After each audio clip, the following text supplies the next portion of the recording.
Hello, Minglaba Kamya. Dignido, Yuba Beta, Chapter 2, Pressure Kanga. Zenganza Manga, Lesson 5 goes on Mapibare. The Lesson 5 ma,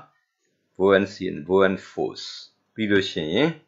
Archimedes' principles, no video Shin, proof of Archimedes' principles, Arabi, no, Durun the sign, the use of Mapare, examples and exercises for Archimedes' principles. The Johnny go.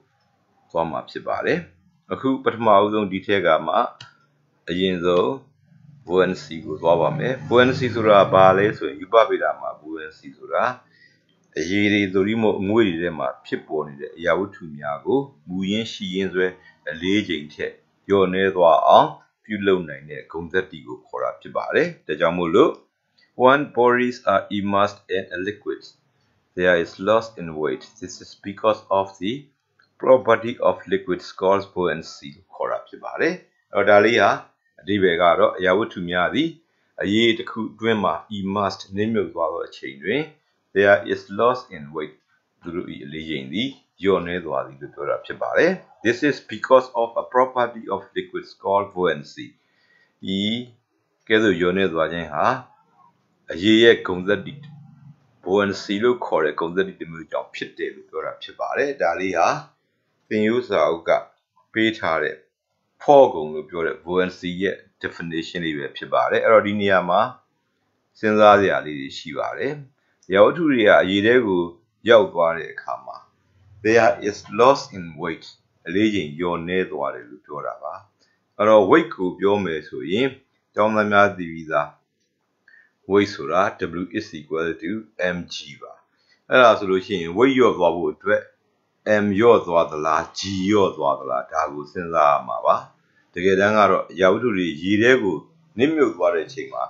M ကလည်းလျော့နေသွားခြင်း mass ကလည်းလျော့နေသွားခြင်းမျိုးမရှိပါဘူး G ကလည်းပဲလျော့နေသွားတာမဟုတ်ပါဘူးအဲ့ဒါဆိုရင် weight ကဘယ်လိုလျော့တာလဲဆိုရင်တကယ်တမ်းကသူကအလေးချိန်ပေါ့သွားတာလျော့နေသွားတာထင်ရတာဖြစ်ပါတယ်သူကဒီရာဝတ္ထုရဲ့အလေးချိန်ကိုကူပြီးတော့မပေးတဲ့လူတယောက်ရှိတဲ့အတွက်ကြောင့်သူစီငကိုရှိရင်းစဲထက်ပေါ့သွားတယ်အလေးချိန်လျော့နေသွားတယ်လို့ထင်ရတာဖြစ်ပါတယ်ငကိုမူရင်းအလေးချိန်လျော့နေသွားတာမဟုတ်ပါဘူးဒါလေးကိုနမူနာအနေနဲ့ပြောမယ်ဆိုရင်ဥပမာအဖြစ်လူတယောက်ကအကြောင်းသားတယောက်ကဈေးတွေကိုသွားပြီးတော့ဈေးဝယ်ပါလိမ့်မယ်အဲ့လိုဈေးဝယ်တဲ့အခါမှာသူလိုချင်တာတွေအကုန်ဝယ်မှာပေါ့ခန်းကြီးစီကျက်သွန်းအာလူစသဖြင့်ဝယ်ပါလိမ့်ခန်းကြီးနှစ်ပိတ်သားကျက်သွန်းနီးယားနှစ်ပိတ်သားအာလူသီးနှစ်ပိတ်သားစသဖြင့်ဝယ်တယ်ဆိုရင်သူက6ပိတ်သားလွန်လေးတဲ့ဟာကြီးကိုသူအိတ်နဲ့ထည့်ဆွဲလာပါလိမ့်မယ်အဲ့ဒီချိန်မှာသူကဈေးရဲ့အထွက်အပေါက်ဝရောက်တဲ့အခါမှာသူ့ရဲ့တန်ငယ်ချင်းတယောက်နဲ့တွေ့လိမ့်မယ်တွေ့တဲ့အခါမှာအဲ့တန်ငယ်ချင်းကဒီအိတ်သူဈေးဝယ်လာတဲ့အိတ်ရဲ့တစ်ဖက်ကိုဂိုင်းတစ်ဖက်ကိုကူပြီးတော့မလိုက်တဲ့အခါမှာသူ့အတွက်မှားရတဲ့အလေးချိန်ညော့နေသွားပါတယ်အဲ့တော့အလေးချိန်တော့ညော့သွားပါတယ်သို့သောအထဲထဲမှာရှိတဲ့ခရမ်းညင်ကြီးတွေအာလူသီးတွေကျက်သွန်တွေညော့သွားတာမဟုတ်ပါဘူးသူ့ကိုကူမပေးတဲ့တငယ်ချင်းကြောင့်ညော့သွားတာဖြစ်ပါတယ်အခုဒီမှာလည်းပဲ buoyancy ရဲ့သဘောတရားကသူကရေထဲကိုရောက်သွားတဲ့အခါမှာအဲ့ဒီကူမပေးတဲ့တငယ်ချင်းလေးတယောက်ရောက်ရှိလာတဲ့အတွက်ကြောင့်သူကအလေးချိန်ညော့နေသွားတာဖြစ်ပါတယ်ဒါကြောင့်မို့လို့ဒီ buoyancy ကြောင့်ဖြစ်ပေါ်တဲ့ force တွေကိုbuoyant force ဆိုပြီးမဟုတ် loss in weight ဆိုပြီးမဟုတ်ပင်အား upward thrust တို့ခေါ်ဆိုသွားမှာဖြစ်ပါတယ်အဲ့တော့ဒီ buoyant force ဆိုပြီးမဟုတ် loss in weight ဆိုပြီးမဟုတ် upward thrust ဘယ်လိုဖြစ်လာသလဲဒါလေးကိုသိဖို့အတွက်အခုဒီမှာရှိတဲ့ demonstration လေးကိုအရင်ကြည့်ပါမယ်ဒီ demonstration လေးမှာအရာဝတ္ထုလေးကိုလေထဲမှာချိန်တဲ့အလေးချိန်က W1 ပါအဲ့ဒီကြောက်လုံးလေးကိုသူကရေထဲကိုနှစ်လိုက်ပါတယ်အဲ့ဒီချိန်မှာအလေးချိန်ကြီးညော့နေသွားပါပြီ W2 ဖြစ်သွားပါအဲ့ဒီ W2 ညော့နေသွားတဲ့အချိန်မှာတစ်ဖက်မှာရှိတဲ့ရေရှမ်းကွက်ပေါက်ကနေခွက်ထဲကိုကျလာတဲ့ရေတွေရှိပါတယ်အဲ့ဒီအလေးချိန်က 0.3 ဖြစ်ခဲ့မယ်ဆိုရင်ဒီ upward thrust ဒီဘယ်လောက်ရှိမှောင်ဆိုရင်ငကိုရှိတဲ့ lost in weight displaced by the weight of the stone လို့ပြောထားတာဖြစ်ပါတယ်အဲ့တော့ဒါလေးကိုပုံမိုးရှင်းလင်းအောင်လို့အခုဒီမှာပုံလေးနဲ့ကြည့်ရအောင်ပါအခုဒီမှာချိန်ဝင်လေးနဲ့ spring chain balance လေးနဲ့ချိန်ဝင်လေးနဲ့သူကဘာလောက်ထားမှာလဲဆိုလို့ရှိရင်ရောက်တူတစ်ခုရဲ့ weight ကိုလေထဲမှာချိန်ထားမှာဖြစ်ပါတယ်လေထဲမှာချိန်တဲ့ပုံမှန်အလေးချိန်က normal weight က5 kg ရှိတယ်လို့ဆိုပါစို့အဲ့ဒီအချိန်မှာဒီဟာလေးကိုနောက်တစ်ခါဒီအောက်မှာသူခွက်ကလေးဘီဂါခွက်ကလေးကိုသူက weight ချိန်ထားပါတယ်ဘီဂါခွက်လေးမှာဘာမှမရှိသေးပါဘူးအဲ့ဒီအချိန်မှာဘီဂါခွက်လေးရဲ့ weight of the ဘီဂါက WC လို့ထားပြီးတော့1 kg ထားမှရှိတယ်လို့ဆိုကြပါစို့အဲ့ဒီအနေထားကနေစောစောကပြောသလိုပဲone bodies are immersed in the liquid အရာဝတ္ထုကိုရေထဲကိုနှစ်မြုပ်လိုက်ပါတယ်အဲ့လိုနှစ်မြုပ်သွားတဲ့အချိန်မှာသူ့ရဲ့အလေးချိန်စီငကိုရှိရင်းဆိုတဲ့အလေးချိန်တော့မရှိတော့ပါဘူးညော့နှဲသွားပါလိမ့်မယ် there is loss in weight ပါအဲ့တော့ဒီမှာထင်ရတဲ့အလေးချိန်ဖြစ်ပါတယ်တကယ်ရှိတဲ့အလေးချိန်က5 kg မှာရေထဲမြုပ်သွားတဲ့အခါမှာအလေးချိန်ညော့သွားလို့ထင်ရတဲ့အလေးချိန် apparent weight က4 kg လို့ဒီမှာပြပါအဲ့ဒီအချိန်မှာတစ်ဖက်မှာရှိတဲ့ခွက်ကလေးထဲမှာရှိတဲ့ရေနဲ့ဘီကာခွက်တို့ရဲ့အလေးချိန်စီအခု2 kg ဖြစ်သွားပါပြီသူ့ကိုတော့ WD လို့ထားမှာဖြစ်ပါတယ်အဲ့ဒါဆိုရင်ဒီကနေကြည့်မယ်ဆိုလို့ရှိရင်သူစီ normal weight of the body က WN မှာ5 kg အဲ့ဒီချိန်မှာသူ့ကို1 body is immersed in the liquid အရာဝတ္ထုရေထဲကိုမြုပ်သွားတဲ့အချိန်မှာထင်ရတဲ့အလေးချိန်က apparent weight of the body WA က4 kg ဖြစ်ပါတယ်အဲ့ဒါပြီးလို့ရှိရင် weight of the cup ခွက်ကြီးသက်ဘီကာခွက်ကလေးကြီးသက်အလေးချိန်သူက WC ကတော့1 kg ရှိမယ်လို့တွေ့ရပါတယ်အဲ့ဒါဆိုလို့ရှိရင်ဒီအရာဝတ္ထုရေထဲမြုပ်ပြီးတဲ့အခါမှာအရာဝတ္ထုကနေရေရှမ်းပေါက်ကနေရှမ်းကျလာတဲ့စုစုပေါင်းခွက်နဲ့ရှမ်းကျလာတဲ့ရေတို့ရဲ့အလေးချိန်ဒီ weight of the cat and liquid WD လို့ထားပါမယ်သူက2 kg ဖြစ်နေတာကိုတွေ့ရပါတယ်အဲ့ဒါဆိုရင်ဒီပုံလေးမှာ loss in weight လေးချိန်ဘယ်လောက်လျော့နေသွားလဲသိရင် normal weight ထဲက apparent weight ကိုနှုတ်မှာဖြစ်ပါတယ်အဲ့ဒီကောင်ဒီ5 minus OZ is equal to 1 kg ဖြစ်ပါအဲ့ဒီအချိန်မှာပဲဖန်ခွက်ထဲကိုကျလာတဲ့ရေရဲ့အရေတန်းအလေးချိန်က WD minus WC က2 minus မူလကရှိတဲ့ခွက်ကြီးအလေးချိန်1ကိုနှုတ်မယ်ဆိုရင်1 kg ရပါလိမ့်မယ်အဲ့တော့ဒီကနေဘာတွေးနိုင်လို့ဆိုလို့ရှိရင် WN minus WA ညီမျှခြင်း WD minus WC ဆိုတာကိုတွေ့ရမှာဖြစ်ပါတယ်အဲ့တော့ WN minus WA ကဘာကိုပြောတာလဲဆိုရင် loss in weight ပါလျော့နည်းသွားသောအလေးချိန်ဖြစ်ပါတယ် WD minus WC ကခွက်ထဲမှာ cap ထဲမှာရှိနေတဲ့ရေကြီးတန်းတန်းလေးချိန်မှာထိုရေသည်အရာဝတ္ထုရေထဲမြုပ်သွားတဲ့အခါမှာအရာဝတ္ထုကနေဖယ်ထုတ်လိုက်လို့ခွက်ထဲကနေပြီးတော့ရေရှမ်းပေါက်ကနေရှမ်းကျလာတဲ့အရေအလေးချိန်ဖြစ်ပါတယ်သူသည် weight of the liquid အရေအလေးမှာ displaced by the body ဖြစ်ပါတယ်ဒါကြောင့်မလို့ဒီ demonstration လေးကနေဘာတွေ့ရတယ်လဲဆိုလို့ရှိရင် loss in weight is equal to weight of the liquid displaced by the body ဆိုတာကိုတွေ့ရှိရမှာဖြစ်ပါတယ်ဒီတွေ့ရှိရလေးနဲ့ပတ်သက်ပြီးတော့သင်ရိုးမှာနီးရမှာတခုရှိပါတယ်သူကတော့နာမည်ကျော် Archimedes ရဲ့နီးရမှာဖြစ်ပါတယ် Archimedes နီးရမှာသူက loss in weight လို့မပြောဘဲနဲ့သူနဲ့တူတဲ့ upward thrust လို့ပြောင်းပြောတာဖြစ်ပါတယ်ဒါဆိုရင် Archimedes ကဘာကိုပြောမှာလဲအခုဒီပုံမှာမြင်ရတဲ့အတိုင်းပါပဲရာဝတ္ထုတို့သည်အရေတစ်ခုတည်းကိုနစ်မြုပ်သွားတဲ့အချိန်မှာသူ့မှာဖြစ်ပေါ်နေတဲ့ loss in weight အစား upward thrust လို့ပြောင်းပြောရမယ်အဲ့ဒီ upward thrust ဒီဘာနဲ့သွားတူတယ်လို့ပြောဆို weight of the liquid displaced by the body နဲ့တူတယ်လို့ဆိုလိုတာဖြစ်ပါတယ်ဒါကြောင့်မို့လို့ဆက်လက်ပြီးတော့ Archimedes principle သင်ရိုးကပြောတဲ့အကြောင်းလေးကိုသွားပါမယ် Archimedes principle ဒီloss in weight အစားဒီမှာသုံးလိုက်တာက upward thrust ပါ the upward thrust acting on a body which is immersed in liquid is equal to the weight of the liquid displaced by the body ဒါလေးဟာပင့်တင်အားရာဝတ္ထုတစ်ခုမှာသက်ရောက်နေတဲ့ပင့်တင်အား acting on a body ပါ which is immersed in a liquid ဒီ upward thrust ကဘယ်အချိန်မှဖြစ်တာလဲရာဝတ္ထုကအရေတစ်ခုတည်းကိုနစ်မြုပ်တဲ့အချိန်မှာဖြစ်တာပါစောစောကပြောခဲ့တဲ့နမူနာလိုပါပဲဈေးထဲမှာတော့ဒီခန့်ညင်စည်းတွေကြက်သွန်ကြီးတွေအာလူစည်းတွေဝယ်နေတုန်းကတော့ငကို normal weight ပါပဲဈေးပေါက်ကိုရောက်မှတငယ်ချင်းကပေါ်လာတာပါအခုဒီမှာလည်းပဲတငယ်ချင်းစီအရာဝတ္ထုအရေထဲမြုပ်တဲ့အချိန်မှာပေါ်လာတဲ့ upward thrust ဖြစ်ပါတယ်သူကဘာနဲ့တူပါသလဲ is equal to the weight of the liquid အရေရဲ့အလေးနဲ့တူတာပါ Alors, ari ye along a leading hobabu to the displaced by the body. Yabutuka pay to like a ye a leading go up chibale. Also, ye, ditema, upward fresco gore kama through a leading a ye leading ma, Yabudu mobabu, a loss in way the upward trust the buoyant force the to the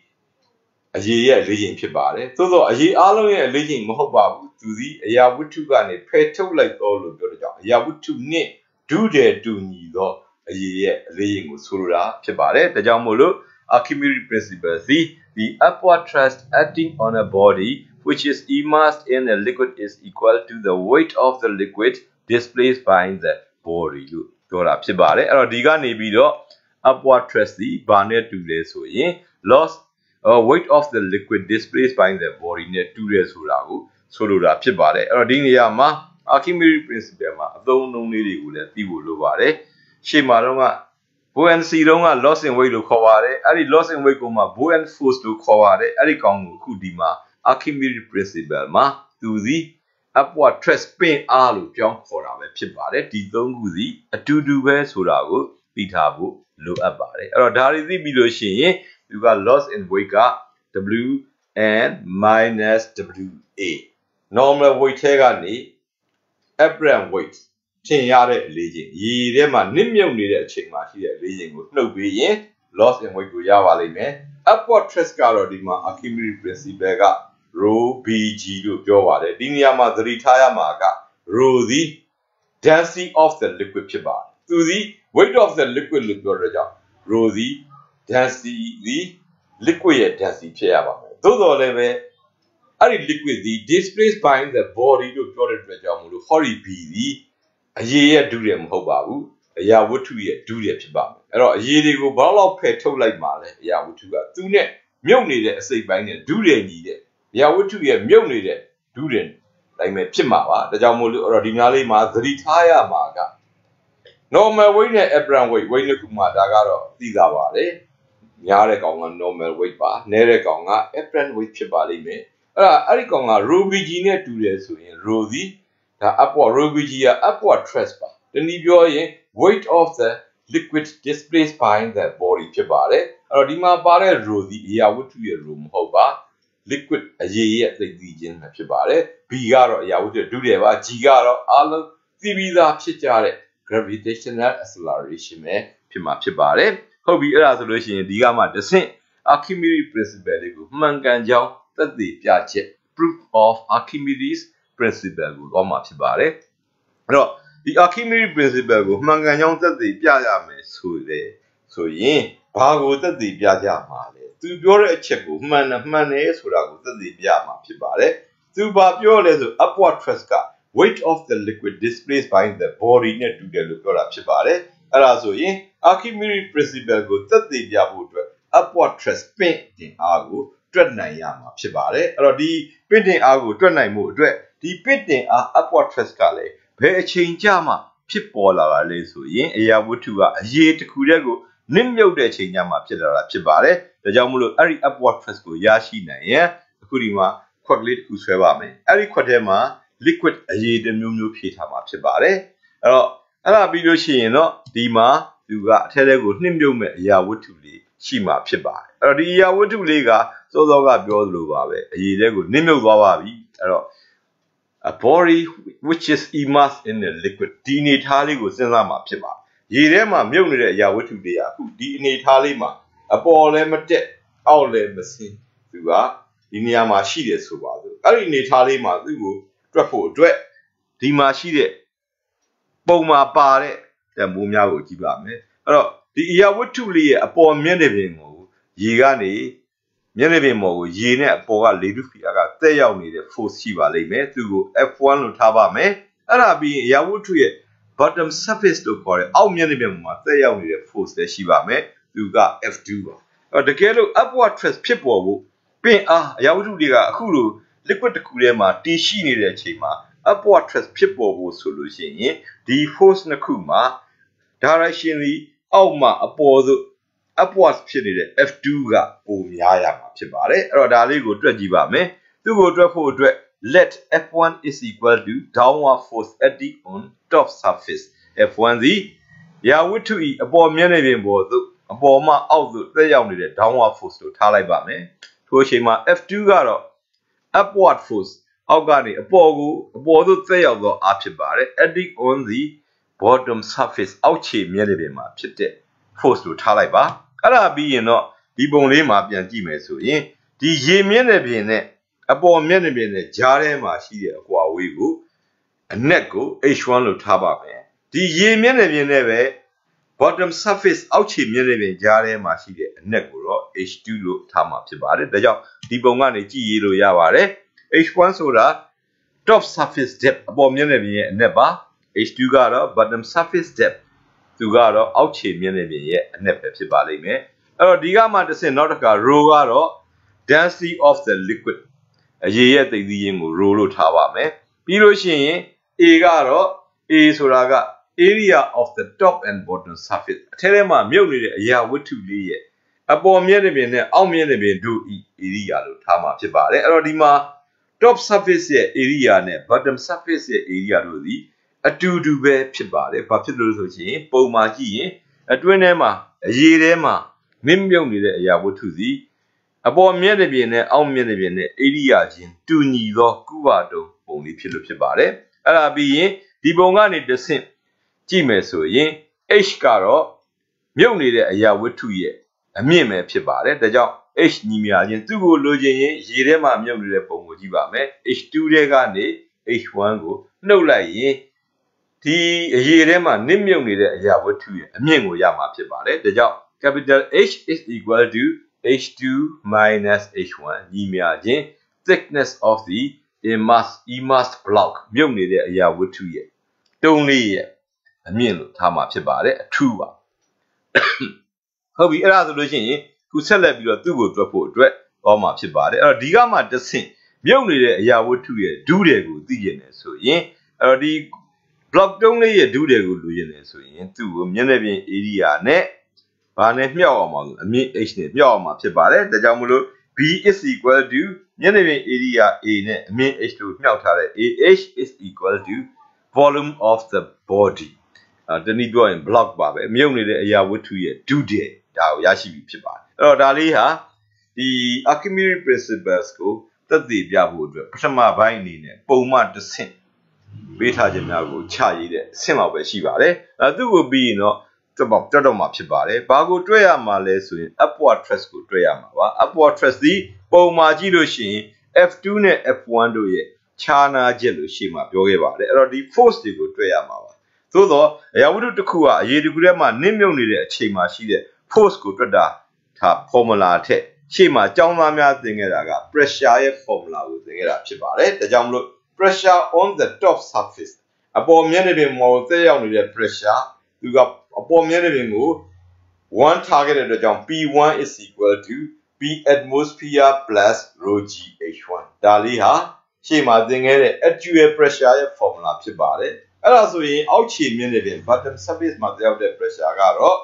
pressure on the bottom surface is equal to P2 is equal to P atmosphere plus rho g h2 ဖြစ်ပါလိမ့်မယ်အဲ့တော့ဒီကမှတစ်ဆင့်ဒါ pressure နှစ်ခုကိုရရှိပြီဖြစ်ပါတယ်သို့သော upward thrust ကိုတွက်ဖို့အတွက်လိုအပ်တာကတော့ force ပဲဖြစ်ပါတယ်အဲ့တော့ force ကိုလိုချင်တယ်ဆိုရင်ဘာကိုသုံးရမှာလဲပြီးမြခြင်း F/A ဆိုတဲ့ဒီ chapter စခြင်းကသင်ခဲ့တဲ့ pressure ရဲ့ definition formula ကိုသုံးပါမယ် P is equal to F/A ဖြစ်တဲ့ကြောင့် F is equal to A into P ဖြစ်ပါလိမ့်မယ်ဒါကြောင့်မလို့ downward force acting on the block ဒီ downward force ဆိုတာအပေါ်မျက်နှာပြင်ကိုသက်ရောက်တဲ့ force ကိုပြောတာဖြစ်ပါတယ်ဒါကြောင့်မို့လို့သူက F1 ဖြစ်ပါလိမ့်မယ် F1 is equal to AP1 ပါဒီနေရာမှာ A1 A2 မရှိပါဘူးဘာလို့လဲဆိုရင် top and bottom surface တို့သည်တူညီတဲ့ area A လို့ပြောထားခဲ့ပြီးဖြစ်ပါတယ်ဒါကြောင့်မို့လို့ upward force acting on the block သူကတော့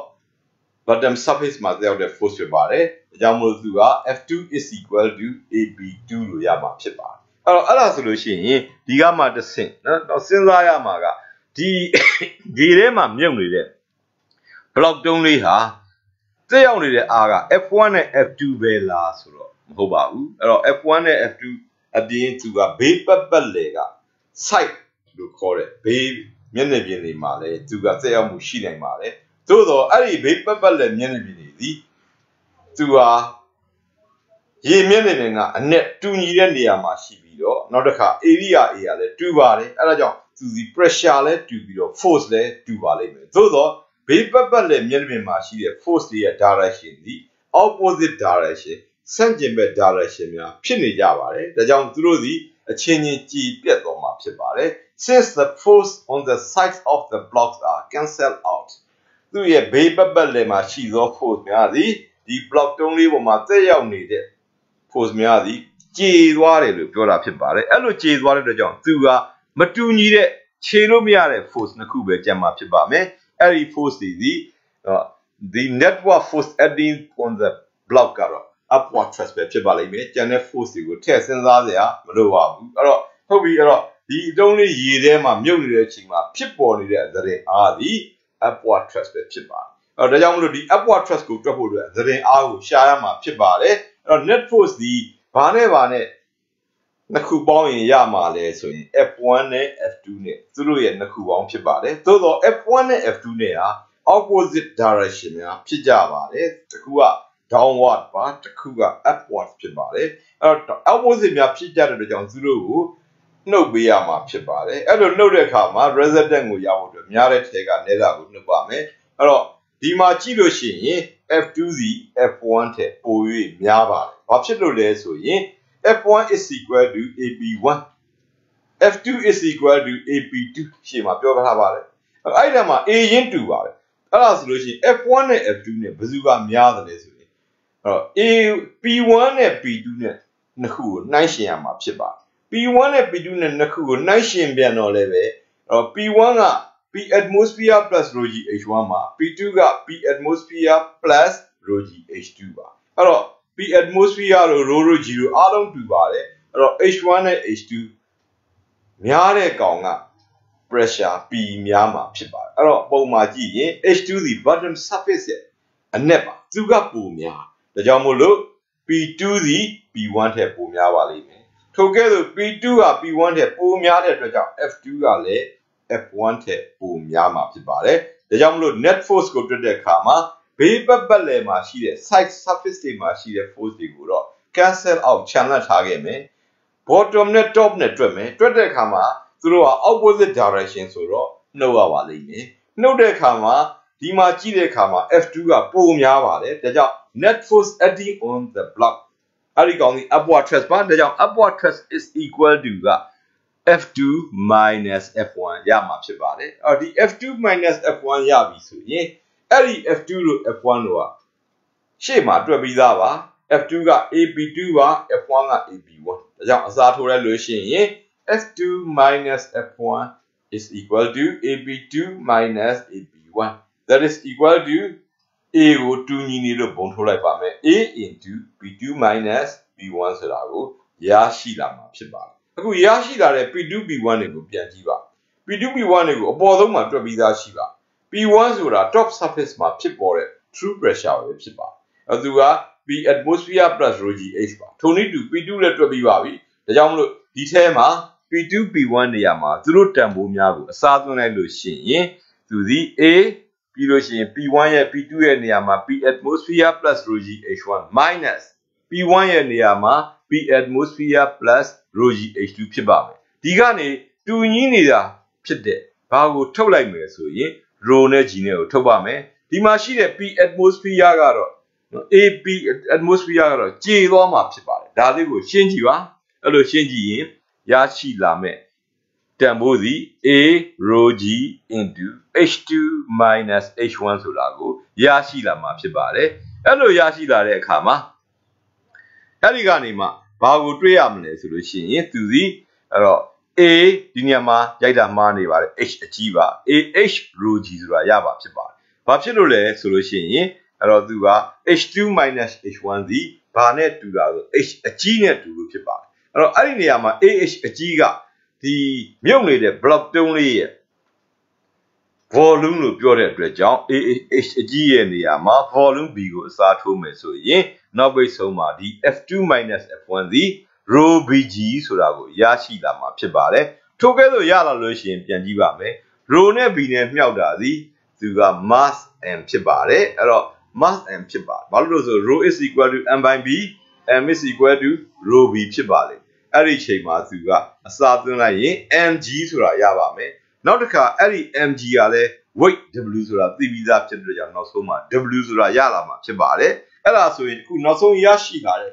f2 f1 ညီမျှခြင်း w ဆိုတာကိုစဉ်းစားပါမယ် f2 f1 ဆိုတာက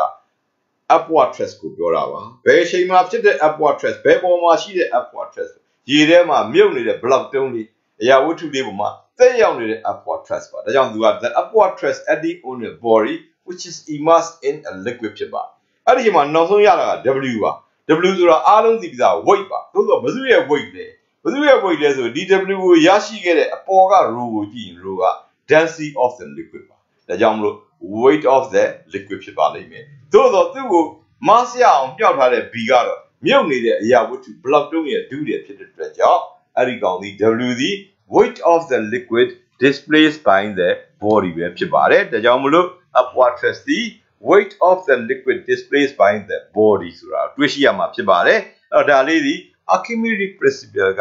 ပေါ်ပြထားတဲ့အတိုင်းပဲဖြစ်ပါတယ်အဲ့တော့ဒါကြောင့်မလို့ဒီဘိုင်းလေးကို proof of Archimedes principles are သက်သေပြခြင်းလို့ပြောတာဖြစ်ပါတယ်အဲ့တော့ဒါလေးပြီးရင်တော့ဆက်လက်ပြီးတော့ Archimedes principle နဲ့ပတ်သက်ပြီးတော့သိသင့်တဲ့ note လို့ခေါ်တဲ့မှတ်ရန်ချက်ကလေးများကိုပြောပါမယ်အဲ့တော့ Archimedes principle ထဲမှာသူပြောတာကအရာဝတ္ထုကအရေး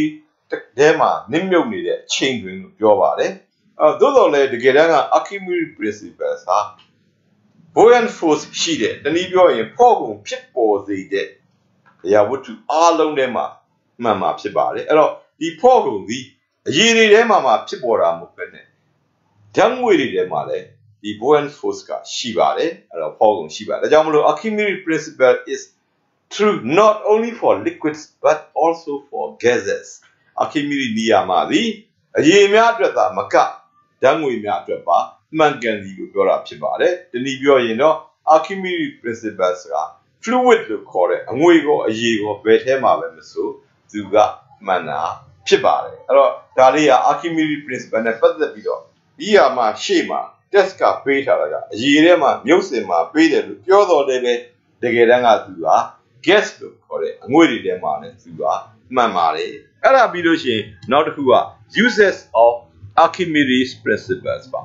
Archimedes principle ရဲ့အသုံးဝင်ပုံများအကြောင်းဖြစ်ပါတယ်ဒီ Archimedes principle ကိုသုံးပြီးတော့ဘာတွေလုပ်လို့ရတယ်လဲသုံးလို့ရတယ်လဲအဲ့ဒီရတဲ့အချက်တွေကို uses of Archimedes principle Archimedes principle ဤအသုံးဝင်ပုံများအဖြစ်ပေါ်ပြမှာဖြစ်ပါတယ်အဲ့တော့ဒီမှာ Archimedes principle is used to determine the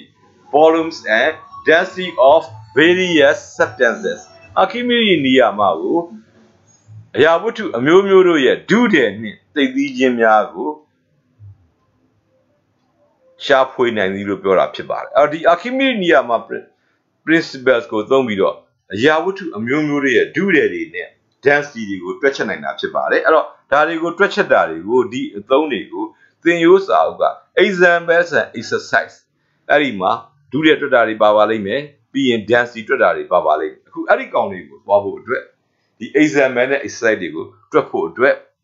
သွားပါဖြစ်ပါတယ်အဲ့တော့ဒီ example တွေ exercise တွေတွက်တဲ့အခါမှာ Archimedes နေရာမှာကိုသုံးမယ်လို့ပြောပါတယ်ဒါကြောင့် Archimedes principle ကသူ့ရဲ့ဖော်ပြချက်ဖြစ်တဲ့ loss in weight ညီမျှခြင်း upward thrust သူစီ Wn minus Wa is equal to ဒီမှာ rho lbg လို့ရေးပါတယ်အဲ့တော့ rho bg လို့ test ကဖော်ပြပါတယ် rho bg လို့ရေးရင်လည်းရပါတယ်သို့တော့အခုဒီမှာသူကဒီ density လေးဟာ liquid ရဲ့ density ဆိုတာကျောင်းသားများကွဲပြားသွားအောင် rho lbg လို့စရေးတာဖြစ်ပါတယ်နောက်ပိုင်းကျ rho bg လို့ရေးလဲဖြစ်ပါဟုတ်ပြီအဲ့ဒါဆိုလို့ရှိရင်ဒီနိယာမကိုသုံးပြီးတော့ဒီကနေပြီးမှဒီအရာဝတ္ထုတွေရဲ့ဒုတယ်နဲ့ density ကိုတွက်လို့ရတယ်လို့ပြောပါတယ်အဲ့တော့ဘယ်လိုတွက်မှာလဲအဲ့ဒီ formula လေးကတစ်ဆင့်သူ့ရဲ့ဒုတယ်ကိုလိုချင်တယ်ဆိုရင်ဒီမှာကြည့်မယ်ဆိုရင်b is equal to wn minus wa divided by rho lg ဆိုတာရမှာဖြစ်ပါတယ်အဲ့ဒါဆိုလို့ရှိရင်ဒါကအရာဝတ္ထုရဲ့ဒုတယ်ပါ substance ရဲ့ဒုတယ်ကိုတွက်ပါမှာဒါ Archimedes principle သုံးတွက်တာပါအဲ့ဒါပြီးလို့ရှိရင်တော့နောက်တစ်ခုတွက်နေတာကအရာဝတ္ထုရဲ့ density လို့ပြောပါတယ်အခုဒီ formula ထဲမှာပါတဲ့ rho l မဟုတ်တော့ပါဘူးသူကအရာဝတ္ထု substance ရဲ့ကောင် rho s ကိုတွက်မှာဖြစ်ပါတယ် density ကိုတွက်ရင်တော့ rho s ညီမျှခြင်း normal weight ကိုဘာနဲ့စားရမှာလို့ဆိုလို့ရှိရင် normal weight ကိုအရာဝတ္ထုရဲ့တွက်ပြီးသားဒုတယ် b ရဲ့ g ရဲ့စားရင်ရမှာဖြစ်ပါတယ်အဲ့တော့ဒါဘယ်ကလာတာလဲဆိုရင် density ဆိုဒီမှာ n by b ဖြစ်ပါတယ်အဲ့တော့ n by b မှာသူက wn က mg ဖြစ်ပါတယ်ဒါကြောင့်မလို့သူက wn ကိုထည့်ထားတဲ့အတွက်ကြောင့်သူကအောက်နောက်က wn divided by bg လို့ရေးတာဖြစ်ပါတယ်အဲ့တော့ဒီတိုင်းတွက်ရင်တော့တော်တော်လွယ်ကူကူတွက်နိုင်တာကိုတွေ့မြင်ရမှာဖြစ်ပါတယ်အဲ့တော့သူတို့ကိုတွက်ဖို့အတွက်နောက်ထပ်လိုအပ်ချက်ကလေးများကိုပြောပါမယ်ဒီနေရာမှာဒီ formula တွေမှာအသုံးပြုမဲ့ wn ဆိုတာ normal weight ကိုပြောတာဖြစ်ပါတယ်သူကပုံမှန်အလေးချိန်လို့ပြောတာပါအရာဝတ္ထုကို liquid ထဲမှာနှိမ့်မြုပ်ခြင်းမရှိရင်လေထဲမှာချိန်တဲ့အလေးချိန်ပဲဖြစ်ပါတယ် wa ကတော့ apparent weight ထင်ရသောအလေးချိန်မှာသူဒီအရာဝတ္ထု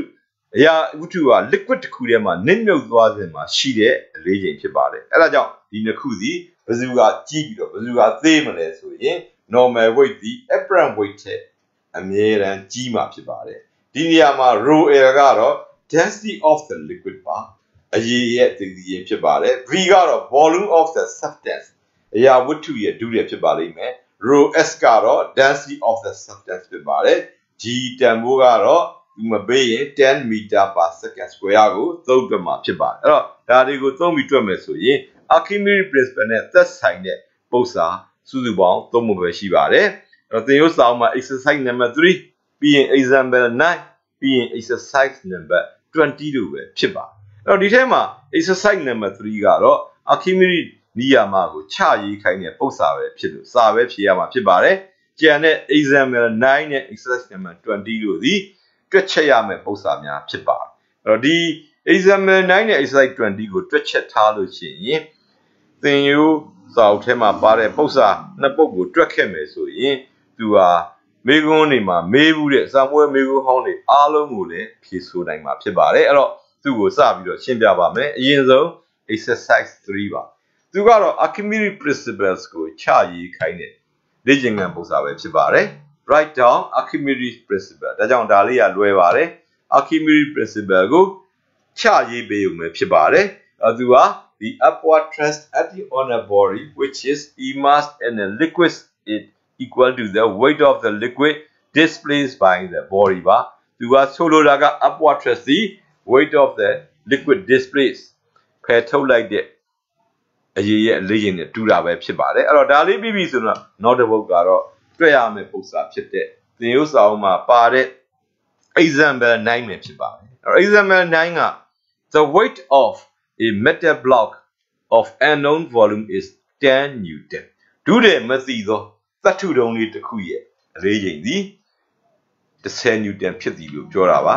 the apparent weight of the metal block is only 8 newton when it is immersed in water အဲ့တော့ဒီသတ္တုတုံးလေးကရေထဲမှာမြုပ်နေတဲ့အချိန် when it is immersed in water အဲ့ဒီအချိန်မှာထင်ရသောအလေးချိန် apparent weight of the metal block is only 8 newton 8 newton ပဲရှိတယ်လို့ပြောတာပါအဲ့ဒါပြီးရင် find the density rule of the metal အဲ့တော့ density ကိုရှာရမှာဘယ် density ကိုရှာရမှာဆိုရင်အရာဝတ္ထုဖြစ်တဲ့ metal block ရဲ့ density ကိုရှာမှာဖြစ်ပါတယ်အဲ့ဒါတွေသိပြီဆိုရင်တော့ဒီပု္ပ္ပာကိုတွက်ဖို့အတွက်ပေးထားချက်များအရင်ရွေးထုတ်ပါမယ်ဒီမှာ weight နှစ်ခုကိုပေးပါတယ်10 newton နဲ့8 newton ပါအဲ့တော့ဒီမှာရေးထားတဲ့ပု္ပ္ပာကပေါ်ပြထားတဲ့ဟာတွေကိုသေသေးချာချာဖတ်ပြီးတော့နားလည်တယ်ဆိုရင်လည်းဖြစ်ပါတယ်အဲ့တော့ပု္ပ္ပာဟာစာမွေးမှာပုံသဏ္ဍာန်ပြောင်းပြီးတော့အမျိုးမျိုးရေးကြတဲ့အတွက်ကြောင့်သူကတကယ်လို့များပု္ပ္ပာမှာပေးထားတာတွေကိုဖတ်လို့ရှိရင်ရှုပ်ထွေးသွားခဲ့မယ်ဆိုရင်လည်းပဲအင်္ဂလိပ်လိုမစင်စားပဲနဲ့ယူပဗေဒလိုစဉ်းစားရင်ရပါယူပဗေဒလိုစဉ်းစားရင်ဒါလွယ်လွယ်လေးပါကြီးတဲ့ကောင်က normal weight ပါမြုပ်သွားရင် buoyancy ကြောင့်အလေးချိန်လျော့တယ်လို့ပြောထားပါတယ်လျော့သွားရင်နည်းတော့မှဖြစ်ပါတယ်ဒါကြောင့်နည်းတဲ့ကောင်ဒီ apparent weight ထင်ရတဲ့ကောင်ဖြစ်ပါလိမ့်မယ်အဲ့တော့ဒီမှာကြည့်မယ်ဆိုရင်10 Newton နဲ့8 Newton ပါအဲ့တော့များတဲ့ကောင်က10 Newton မှာသူက normal weight ဖြစ်ပါလိမ့်မယ်ဒါကြောင့် WN normal weight WN is equal to 10 Newton လို့ရေးပါမယ်နောက်တစ်ခါ8 Newton သူကနည်းပါတယ်သူကတော့ဒါကြောင့် apparent weight WA is equal to 8 Newton လို့ရေးပါဒီအရာဝတ္ထုကဘယ် liquid ထဲမှာမြုပ်တာလဲဆိုရင်ရေထဲမှာမြုပ်တယ်လို့ပြောပါတယ်ဒါကြောင့်ရေထဲမှာမြုပ်တဲ့အတွက်ကြောင့်မလို့ density of the liquid rho သူသည် 1000 kg per meter cube ဒီနည်းပြောလို့ရှိရင်တော့10 to the power 3 kg per meter cube ဖြစ်ပါတယ်ဘာဖြစ်လို့ဒီကဏ္ဍကိုသုံးပါသလဲပု္ပ္ပာထဲမှာရေလို့ပြောထားတဲ့အတွက်ပါဒါကြောင့်မလို့နောက်က bracket ထဲ in bracket က water လို့ရေးပေးစီခြင်းပါလေအဲ့တော့ဒါဆိုလို့ရှိရင် g တန်မှုကိုလိုက်ရှာပါပု္ပ္ပာမှာပေးထားခြင်းမရှိပါဘူးမရှိတဲ့အတွက် g is equal to 10 meter per second square ကိုသုံးပါမယ်အဲ့တော့အခုစတွက်ပါမယ်ဒါက Archimedes နီးရမှာကိုသုံးတွေ့ရမှာဖြစ်ပါတယ်ဒါကြောင့် by Archimedes principle သူကဘာပြောသလဲ upward thrust remove loss in weight Wn minus Wa အဲ့ဒီကောင်က upward thrust နဲ့တူတယ်လို့ပြောတာဖြစ်ပါတယ်ဒါကြောင့်မလို့ loss in weight ဖြစ်တဲ့ Wn minus Wa သည် rho bg ဒါလေးကိုရေးမှာဖြစ်ပါတယ်အဲ့တော့ဒီကနေမှ b ကိုရှာခြင်းတယ်ဆိုတော့ကြတော့ b is equal to Wn minus Wa divided by rho g ပါပဲအဲ့တော့အဲ့ဒါဆိုရင်ဒီမှာပေးထားတဲ့တန်ဖိုးများကိုအစားသွင်းလိုက်မယ်ဆိုရင် b ရဲ့တန်ဖိုးသည်2 into 10 to the power minus 4 meter cube ဆိုတဲ့တန်ဖိုးလေးကိုရမှာဖြစ်ပါတယ်အဲ့တော့တခုပြောရရှိတာကဒီပု္ပ္ပာမှာဒုတွေကိုမမေးပါဘူး density ကိုမေးတာပါလို့ပြောမယ်ဆိုရင်ဘာဖြစ်လို့ဒီဒုတွေကိုတွက်တယ်လဲတချို့ပု္ပ္ပာတွေမှာဒုတွေကိုမေးထားတာရှိပါတယ်အဲ့တော့ဒုတွေကိုရပြီးမှ density ကိုတွက်တဲ့ကျောင်းသားတယောက်အတွက်ကတော့တွက်ပုံတွက်နည်းပုံစံတွေအမျိုးမျိုးရှိမှာမဟုတ်ဘဲနဲ့တစ်မျိုးတည်းပဲဖြစ်သွားမှာဖြစ်ပါတယ်ဒါကြောင့်မို့လို့ဆရာကတော့ဒီပုံစံအတိုင်းဒုတွေကိုတွက်ပြီးမှ density ကိုတွက်စီခြင်းပါတယ်ဒီမိကွန်းလေးကိုသံမွဲကြီးမှာနော် find the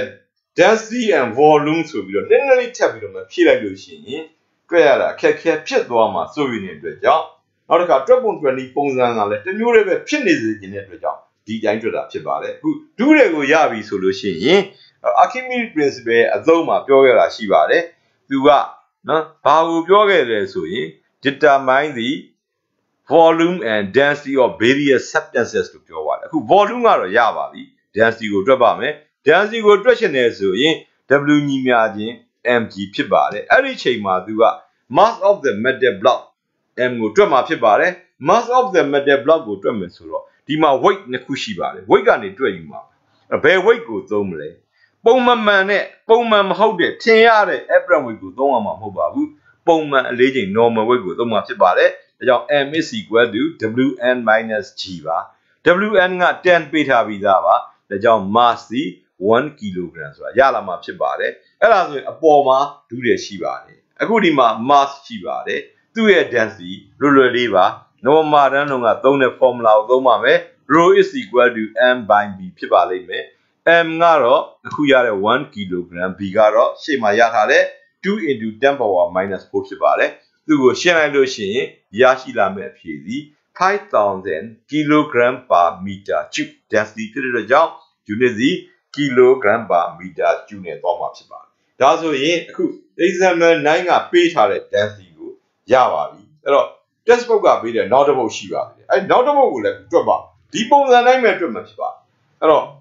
ပုံစံကိုမပြောင်းလဲဘဲနဲ့တွက်မယ်ဆိုရင်ပုံစံတစ်မျိုးတည်းသာတွက်ရတဲ့အတွက်ကြောင့်ကျောင်းသားများအတွက်လွယ်ကူမှာဖြစ်ပါတယ်ဒါကြောင့်နောက်တစ်ပုဒ်သင်ရိုးစာအုပ်ကပေးတဲ့နောက်တစ်ပုဒ်ကတော့ exercise number 20ဖြစ်ပါတယ်သူမှာ the weight of the body in its normal standard condition is 300 newton and the weight is 200 newton when it is immersed in water ရောက်လို့တခုပုံမှန်အနေခြေအနေစံခြေအနေအဲ့ဒီကောင်မှာရှိတဲ့အလေးချိန်သည်300 newton ဖြစ်ပြီးတော့သူဟာရေထဲမှာမြုပ်သွားတဲ့အချိန် when it is immersed in water မှာသူဟာ200 newton လေးတယ်လို့ပြောတာဖြစ်ပါတယ် find the density and volume of the body ထိုအရာဝတ္ထုရဲ့သိသိချင်းနဲ့ဒုရယ်တွေကိုရှာပါလို့မေးတာဖြစ်ပါတယ်အခုသူ့ကိုတွက်ပါမယ်ထုံးစံအတိုင်းပဲ Archimedes နီးရမှာကိုသုံးတွက်မှာပါအဲ့တော့သူ့ကိုသုံးတွက်မယ်ဆို weight နှမျိုးပေးပါလိမ့်မယ် များတဲ့ကောင်က normal weight ပါနည်းတဲ့ကောင်က apparent weight ဒါကြောင့်မို့လို့300 Newton သည် normal weight WN ဖြစ်ပြီးတော့200 Newton ကတော့ apparent weight သူကတော့ WA ဖြစ်ပါလိမ့်မယ်အဲ့ဒါပြီးရင်ဒီအရာဝတ္ထုနစ်မြုပ်နေတဲ့ liquid သည် water ရေလို့ပြောပါတယ်ဒါကြောင့်ရေအတွက် density ကိုကျောင်းသားများကိုယ့်အသာကိုရေးရမှာဖြစ်ပါတယ် rho is equal to 1000 kg per meter cube is equal to 10 to the power 3 kg per meter cube water လို့ရေးပါမယ် G တန်မှုပုံစံမှာလိုက်ရှာရင်မတွေ့ပါဘူးဒါကြောင့်မို့လို့ G ကို10 meter per second square သုံးပါအဲ့တော့ဒါပြီးရင်တော့အရင်ပုံစံလိုပါပဲ Archimedes principles ကိုသုံးတယ်မှာဖြစ်တဲ့အတွက်ကြောင့် by Archimedes principle သူက loss in weight ညီမျှခြင်း upward thrust ဒီချက်တွေကတွေ့မှာဖြစ်ပါတယ်အဲ့တော့ upward thrust ဒီ Archimedes principle အရာ rho bg ဖြစ်ပါတယ်ဒါကြောင့်မို့လို့ Wn minus Wa ညီမျှခြင်း rho bg ကိုရေးပါအဲ့တော့ဒီကနေမှ b ကိုတွက်ပါမယ်အဲ့တော့ဒုတဲ့ကိုအရင်တွက်မှာပါရှေ့ကပုံစံမှာတွက်ခဲ့တဲ့ပုံစံအတိုင်းကဏ္ဍပြောင်းတွက်ရုံများသာဖြစ်ပါတယ်ဒါကြောင့် b is equal to Wn minus Wa divided by rho g ပါသူကိုအစားသွင်းတဲ့အခါမှာအပေါ်က300အနှုတ်200အောက်က rho က10 to the power 3ရဲ့ g က10ရဲ့ရှင်းလို့ရှိရင်သူဒီ100 into 10 to the power minus 4 meter cube ဆိုတဲ့အဖြေလေးကိုရရှိမှာဖြစ်ပါတယ်အဲ့ဒါပြီးရင်တော့နောက်မေးတဲ့ density ကိုတွက်ဖို့ပါ density ကိုတွက်ဖို့အတွက် weight W ညီမျှခြင်း mg ပါအခုတွက်မဲ့ကောင်ဒီ mass of the body အရာဝတ္ထုရဲ့ကောင်ကိုတွက်ပါလိမ့်မယ်ဒါကြောင့် m ညီမျှခြင်း Wn minus g ပါ Wn ကပေးထားချက်က300ရှိပါတယ် g က10ပါဒါကြောင့် mass m သည် 30 kg ကိုရရှိလာမှာဖြစ်ပါတယ်သူကိုရရင် density rho ကိုတွက်ပါမယ် rho is equal to m by b ပါ mass ကတွက်ထားတာက30 gram ရှိပါတယ်အောက်က volume က100 into 10 to the power minus 4ပါဒါကိုရှင်းလိုက်မယ်ဆိုရင်တော့ရရှိလာမယ့်အဖြေသည်3000 kg per meter cube ဆိုတာကိုရမှာဖြစ်ပါတယ်အခုအဲ့ဒါဆိုရင်သင်ရိုးစာအုပ်မှာပါတဲ့ example နဲ့ exercise နှစ်ပုဒ်စလုံးကိုတွက်ချက်လို့ပြီးပါပြီအဲ့တော့မေကွန်ဟောင်းတွေမှာပါတဲ့ပုံစံတူတဲ့ပုဒ်စာများကိုလည်းအခုတိုင်းပဲတွက်နိုင်မှာဖြစ်ပါတယ်အဲ့တော့ဒီနေ့ကတော့ဒီ lesson အနေနဲ့ဒီလောက်ပဲဖြစ်ပါတယ်အားလုံးပဲကျမ်းမာချမ်းသာကြပါစေ